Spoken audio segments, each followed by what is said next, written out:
Dalje bih nastavio sa uskostnim spektrom ili anksioznim spektrom.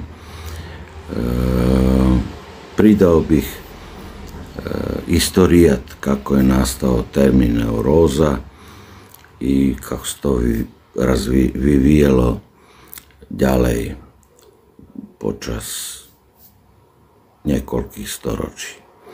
Takže taká definícia a zdroj alebo pôvod termínu neuróza.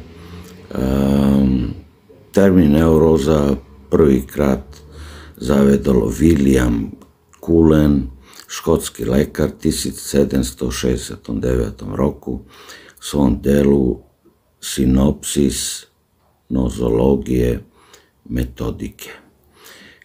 Cullen ili Cullen je pod neurózami zahrnul všetky choroby nervové sústavy, napríklad epilepsiu, hysteriu, hypochondriu.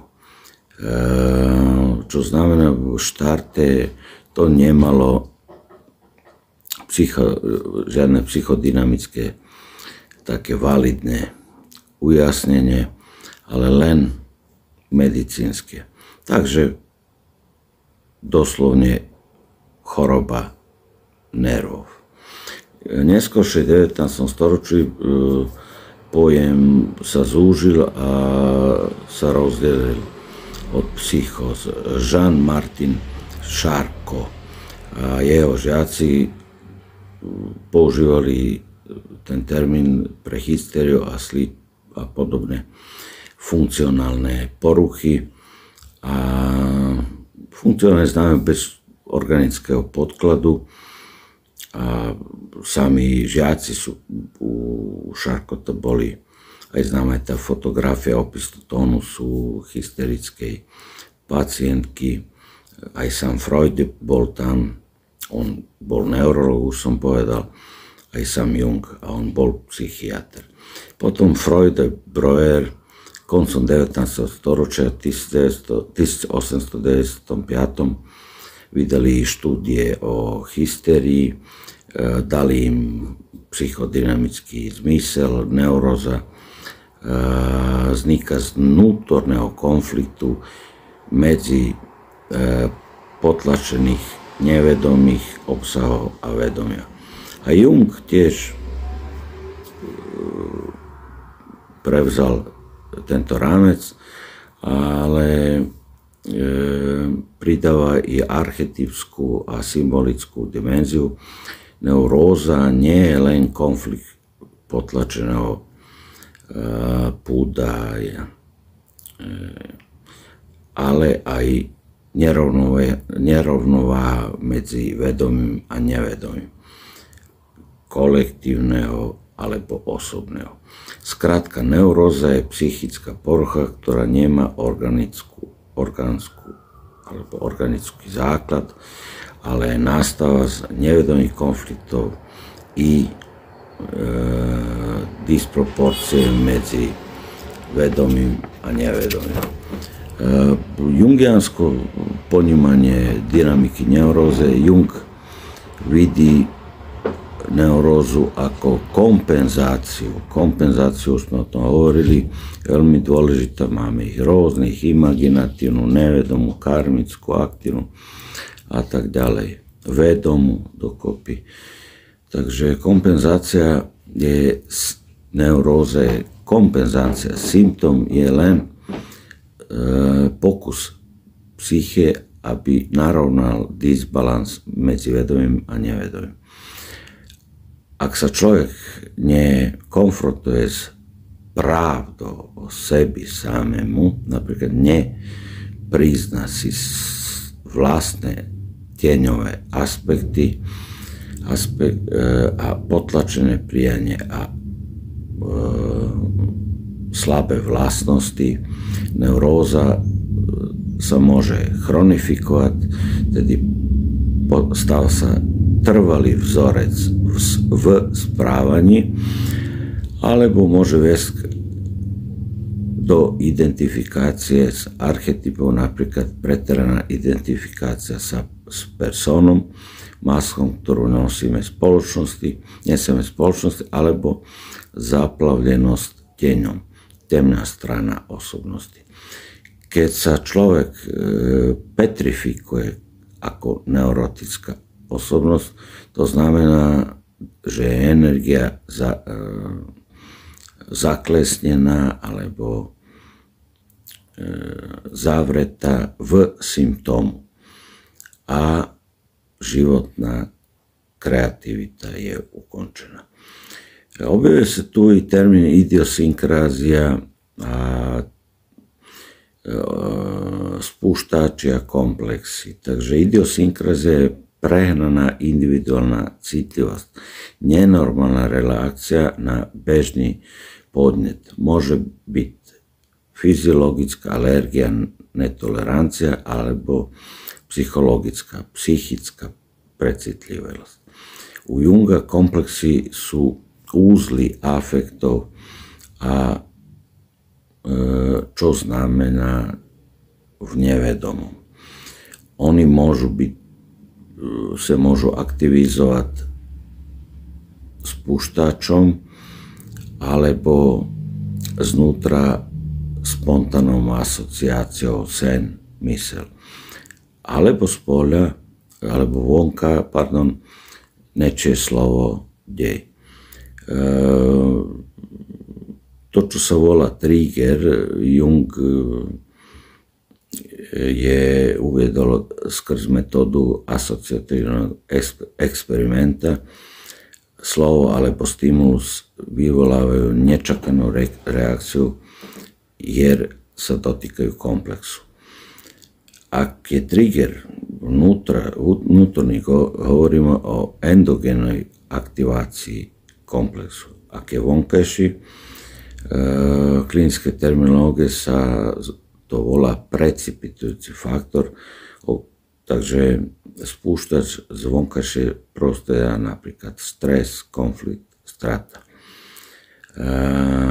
Presne o precipitujúcom faktoru je to dej alebo udalosť, ktorá vyvoláva zjavenie sa alebo zhoršenie symptóma. Napríklad osoba, ktorá má latentnú neurózu, ale až nakon smrti blízkej osoby alebo straty roboty, symptómy sa objavujú na povrchu. Jung by povedal, vonkajší faktor len sa dotkne vnútorného komplexu a vyslobodí energiu, ktorá sa už nachádzala v nevedomí. Skrátka by to bolo takto. Neuróza, pojem, ktorý zavedol Cullen v 1769. V dynamike Junga je to disproporcia vedomia a nevedomia. Chronifikácia, ak človek neprizná sám sebe vnútornú pravdu, povedzme, alebo presne to definuje, neuróza sa spevňuje a môže sa manifestovať ako identifikácia s personom alebo archetypom senky. Idiosynkrázia, precitlivosť na vnútorné alebo na vonkajšie stimuly, komplexy, vnútorní spúšťači, známi ako asociatívny experiment. Ja myslím, že z toho vyšiel potom aj test tematická percepcia, ak si dobre pamätám, a potom precipitujúci faktor vonkajší dej, ktorý aktivizuje latentný konflikt. Klinický prípad, napríklad jeden, môžem uvesť, muž 35 rokov, ženatý, otec 2 detí. Hlavný problém, ktorý mal, je anxiózny záchvat a dysomnia alebo nespavosť, ktoré sa objavili potom, ako stratil robotu. Vonkajší precipitujúci faktor, pacient robil 10 rokov v jednej rovnakej firme, keď prišlo k reorganizácii, jeho šéf mladý, ambiciozni človek mu oznámil, že dostal výpoveď. Od tohoto dňa sa mu anxióznosť objavila, bušenie srdca, nespavosť, nočné mory. Nočné mory sa týkali prepadu rodiny ako také, ako existenciálny problém. A vnútorný komplex, nevedomý faktor u tohoto pacienta počas terapie skrz metódu voľných asociácií zistil, že každé slovo je viazané na slovo šéf, robota, autoritet. A keď sa povie, vyvoláva emotívnu odpoveď, buď prestávka, začervená sa, alebo zabudol odpoveď. Pod tým stojí otec ako komplex. Takže otec jeho pacientov bol veľmi prísny, často kritizoval pacienta, chápal ho ako neschopného. Pacient celý život hľadal, aby ho niekto všimol, aby bol odmenený, aby ho pochválil, ako by preukázal svoju hodnotu. A dynamika neurózy je taká, že strata roboty nie je